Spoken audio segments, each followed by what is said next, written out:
Hello dear students, welcome back to organised knowledge channel. और आज की जो वीडियो है उसमें हम डिस्कस करेंगे assessment worksheet four class 9th social science की बच्चों ये वर्कशीट है जो आपके लिए 1 सितंबर 2021 के लिए शेड्यूल की गई है। और आज की जो वीडियो है उसमें हम असेसमेंट वर्कशीट जो है जो कि आपका टेस्ट है उसको डिस्कस करेंगे। सो वर्कशीट शुरू करने से पहले बेटा प्लीज़ चैनल को सब्सक्राइब कर लीजिए, बेल आइकन को प्रेस कर लो ताकि आपको आने वाली वीडियोज़ की नोटिफिकेशन वो समय से मिलती रहे। क्या दिया गया है? The Indian parliament consist of the president, the Rajya Sabha and Lok Sabha. जो इंडियन पार्लियामेंट है उसके तीन जो है आप कंपोनेंट कह सकते हो, प्रेसिडेंट, राज्यसभा और लोकसभा, तीनों से मिलकर इंडियन पार्लियामेंट बनी है।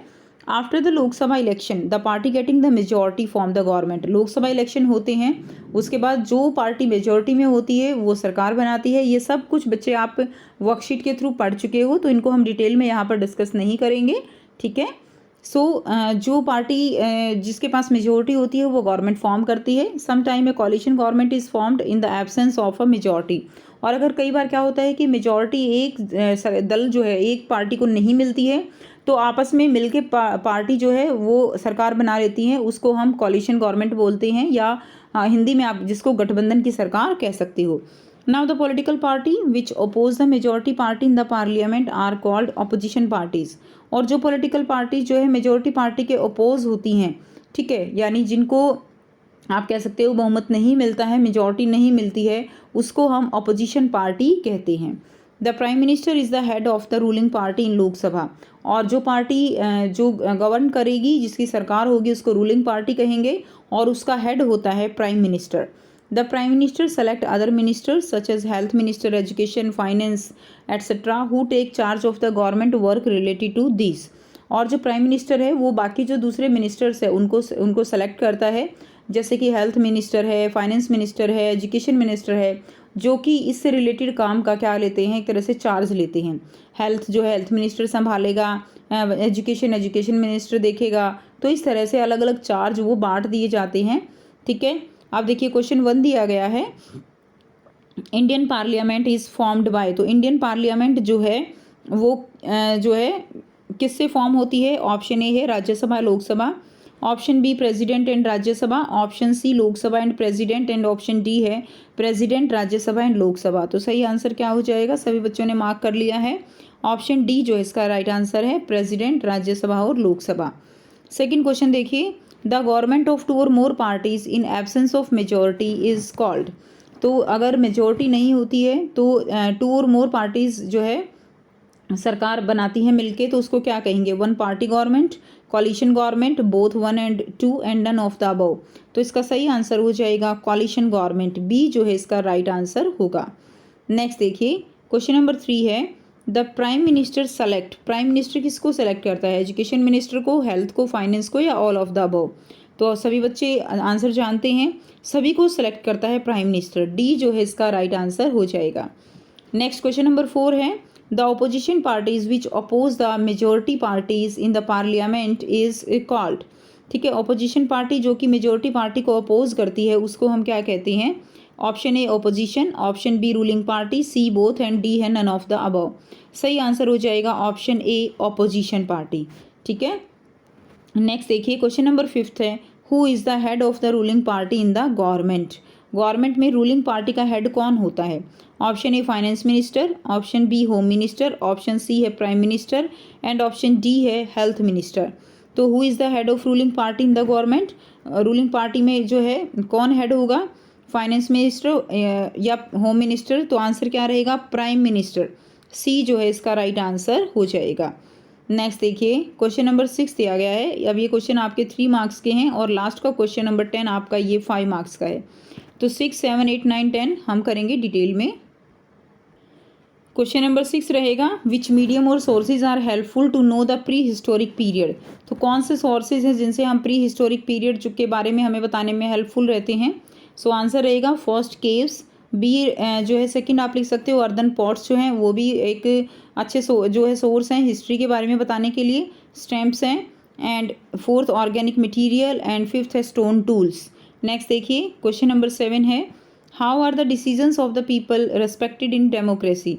डेमोक्रेसी के अंदर जो पीपल हैं उनके डिसीजन का रेस्पेक्ट जो है वो कैसे किया जाता है? So decisions in a democracy are taken after a lot of discussion. तो पहले बहुत सारा डिस्कशन होता है तब एक डिसीजन लिया जाता है इन डेमोक्रेसी। सेकेंड है in a democracy decision are taken keeping in mind the interest and demand of the people. तो जो लोग हैं उनकी डिमांड क्या है, उनका इंटरेस्ट क्या है, उसको ध्यान में रखते हुए डिसीजन लिए जाते हैं। Third point, in a democracy the people can raise their voice to government through representative. जो डेमोक्रेसी है उसमें जो लोग हैं वो अपनी वॉइस रेज कर सकते हैं, ठीक है, रिप्रेजेंटेटिव के थ्रू अपनी रेज वॉइस करते हैं। जो चुने हुए एमएलए होते हैं, एमपीज होते हैं, मेंबर ऑफ पार्लियामेंट, उनके थ्रू जो है अपनी रेज वॉइस जो वॉइस है उसको रेज करते हैं गवर्नमेंट के सामने।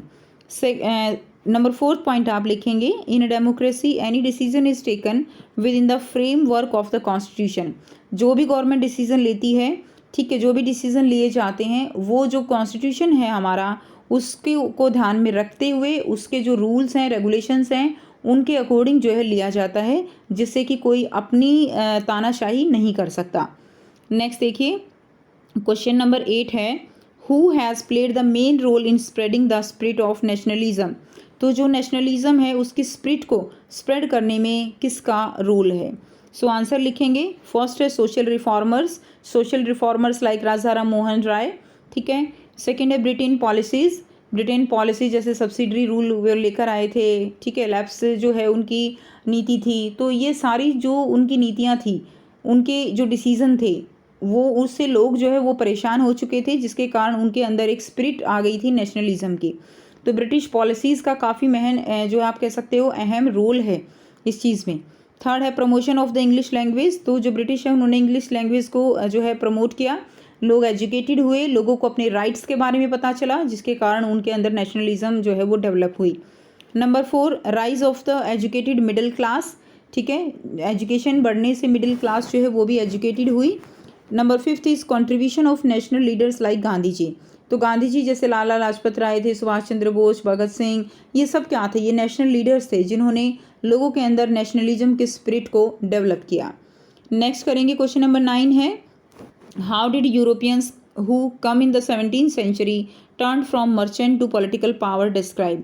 कि जो यूरोपियंस थे वो 17th सेंचुरी में कि जो है मर्चेंट की फॉर्म में आए थे और पॉलिटिकल पावर वो बन बैठे, इसको आपको डिस्क्राइब करना है।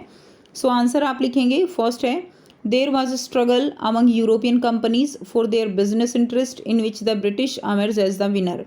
अब जो यूरोपियन कंपनीज थी उनके अंदर आपस में ही एक स्ट्रगल था और उस सभी के स्ट्रगल में जो ब्रिटिश कंपनी थी वो सबसे एक जो है उभर कर आई थी, जिसका सपोर्ट वो ब्रिटेन ने भी किया था। सेकंड देखिए, in order to ensure the protection and profit of its trade and due to lack of unity among Indians, the East India Company decided to extend its influence. So कि जो हमारी India के जो आप कह सकते हो उस टाइम पे किंग थे, उनके अंदर जो है यूनिटी नहीं थी इंडियंस के अंदर, और जिससे कि ईस्ट इंडिया कंपनी वो अपना इन्फ्लुएंस वो बढ़ाते चली गई, ठीक है। अपने प्रॉफिट को जो ट्रेड करते थे तो उनको अपना प्रॉफिट चाहिए था, तो उस चीज़ को भी वो इंश्योर करते चले गए। थर्ड देखिए, after the decline of the Mughal dynasty it become easier for the British East India company to become a political power with the policy of divide and rule. So जैसे ही मुगल डिनेस्टी का decline हुआ, इस British East India company वो एकदम से जो है पॉलिटिकल पावर बनकर बैठी और उन्होंने अपनी जो उनकी नई नीति थी डिवाइड एंड रूल की, उससे उन्होंने जो इंडियंस की जो आप कह सकते हो कि जो एक तरह से रूलर्स थे उनको आपस में ही तोड़ दिया। नेक्स्ट देखिए, क्वेश्चन नंबर 10 है, what efforts were made to share political participation of all sections of the community in the parliament explain. आपको बताना है कि कौन कौन से एफर्ट किए गए हैं पॉलिटिकल पार्टिसिपेशन के लिए, सभी सेक्शंस के लिए, ठीक है। पार्लियामेंट में सभी जो कम्युनिटीज़ हैं उनका इक्वल पार्टिसिपेशन रहे, ठीक है। तो उसके लिए कौन कौन से एफर्ट किए गए हैं। सो पहला एफर्ट तो रिजर्वेशन का किया गया है। Reservation has been given to share political participation of all the sections of the community in the parliament. Second point लिखेंगे, some seats have been reserve for schedule caste and schedule tribes, ठीक है, SC ST के लिए जो है seats वो reserve की गई हैं। थर्ड पॉइंट आप लिखेंगे, at present 84 seats are reserve for schedule caste and 47 for schedule tribes in the Lok Sabha. तो लोकसभा में 84 सीट्स वो SC के लिए रिजर्व की गई हैं एंड 47 वो लोकसभा में ST के लिए रिजर्व की गई हैं। क्लियर। तो ये जो है आप अपनी वर्कशीट यहाँ से कंप्लीट कर लेंगे। सो ये थी आपकी आज की एसएसटी की असेसमेंट वर्कशीट। आई होप सभी स्टूडेंट्स को ये क्लियर है। कोई भी डाउट है बच्चों पूछ सकते हो। वीडियो अच्छी लगी तो प्लीज़ लाइक कर दीजिए, शेयर कर दीजिए और चैनल को सब्सक्राइब कर लीजिए। So thanks for watching. मिलते हैं नेक्स्ट वीडियो में नेक्स्ट वर्कशीट के साथ। Take care.